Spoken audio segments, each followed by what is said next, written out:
meaning of the cover. Yay!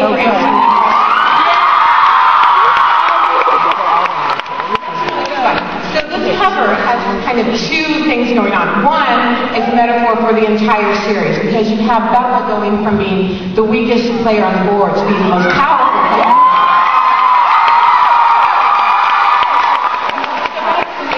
That was what I wanted to have on there. And then I also liked the feeling of a chess game, because I knew that the end of the story was not going to be a great huge battle scene. This is a court scene. This was maneuvering and having your plans, and I thought that was really suited to chess, so that was another reason why I liked that metaphor.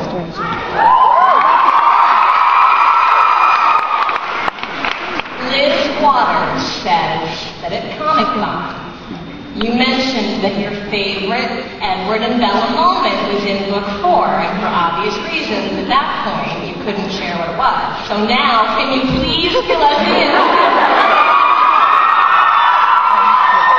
I think probably most of you can guess what scene it is. No, it's the last 2 pages of the book.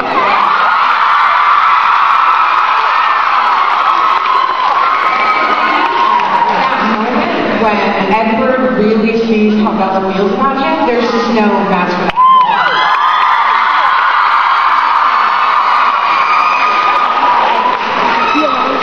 Randy Martin wants to know, why is the date on Alice's tombstone the same date she was admitted to the asylum? That's actually a really, really long story. So I wouldn't have pulled it because I don't have time to get into it. It takes me several pages of writing to get through it. But because I wanted to mention that there are things like that question will be answered in the Twilight Guide and other backstories that you're waiting for. So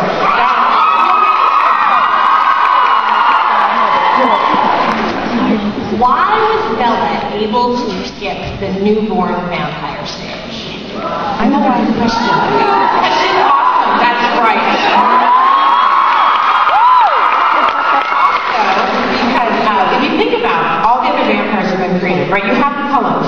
None of them had a lot of time to think about this or were even asked. They were all on their deathbed and they awaken as a vampire with no preparation at all. Then you have vampires like the Ulster who become vampires and immediately expect to prey on humans because that's what vampires do. Bella's kind of unique in that she had a couple of years to think about what she wanted to be and how she was going to do that. So she had way more mental preparation than anyone else. And she's a very stubborn girl. So she would make... This is a very important question from Cassie. What color is Bella's fur? I think this is a little bit obvious because don't Ferraris have to be red? That's what I thought.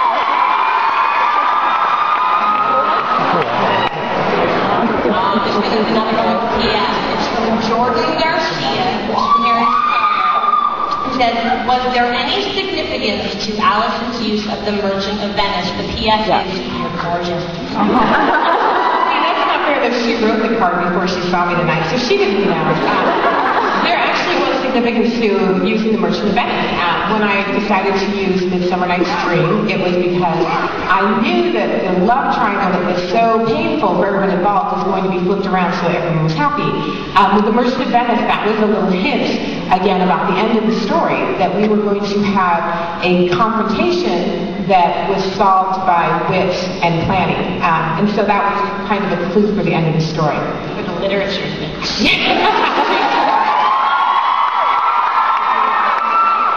This is from Jenny McCarthy. Bella was so relatable to girls in the first 3 books, and in the 4th book she seems different. How do you expect your teen readers to relate? This is one of the reasons why the Twilight Saga is 4 books long. I found also that when Bella became a vampire, her relatability was kind of lost. I enjoyed very much writing about her experiences because it was something really fabulous to imagine, but all along, at any point, I could have stepped in and banged Bella because, you know, she was just this clumsy human girl and I could do everything she could do. But then when she was a vampire, all of a sudden she's this amazing creature with all of these powers and I couldn't do that anymore. So I did feel like the book was going to have to end from her point of view after we got to that point. And I did want to do a very thorough job of settling her and letting me see what that was like. But at the same time, I knew she wasn't going to be that teenager that we could all relate to anymore. What are your intentions for the future with the Cullen clan? Okay, I wrote that one. The reason I did that was because I was going through the questions. There were a gazillion. Are you going to write about Alice and Jasper next? We have a book about that. Are you going to write all the books from Edward's perspective? So I thought I would combine them into one. And right now, I mean, obviously Midnight Sun has to happen. That's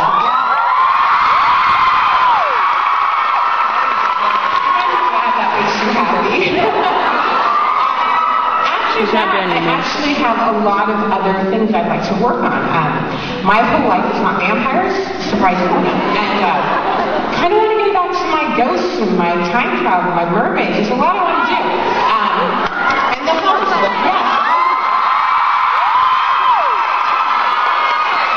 I've got lots of outlining going on with that. So while I am not planning on doing anything right now, I may get back to the Cullens. There are several storylines that I find really interesting. I don't think I would spend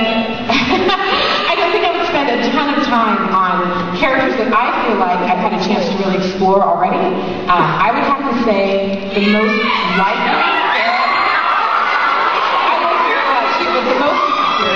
likely narrators going forward in the future are Nancy and Leah.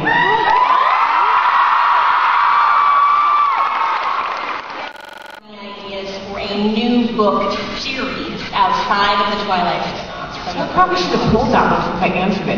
So the answer is yes. I've got tons of things going on. I'll get that later. Breaking Dawn.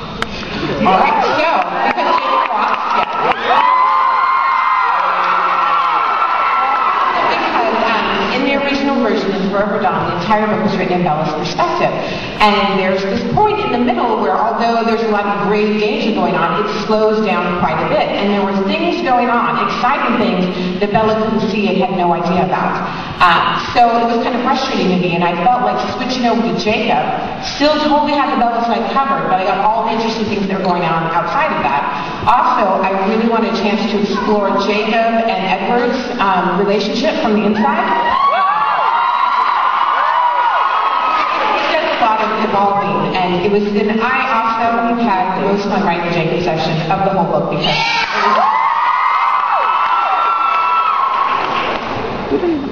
I love this. What musical were Edward and Bella watching? Seven Brides or Seven Brothers.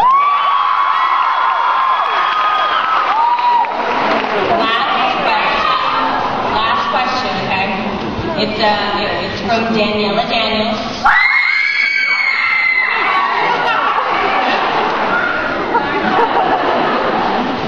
Does it ever make you upset that Bella and Edward's story is over? I haven't got there yet.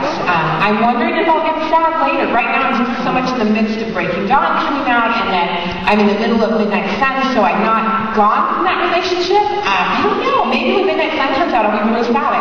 I haven't felt that way yet, because I still feel like there's so much a part of my life. So I'm hoping that I don't ever feel very sad about them, because they're always going to be, obviously, the most important characters in my life.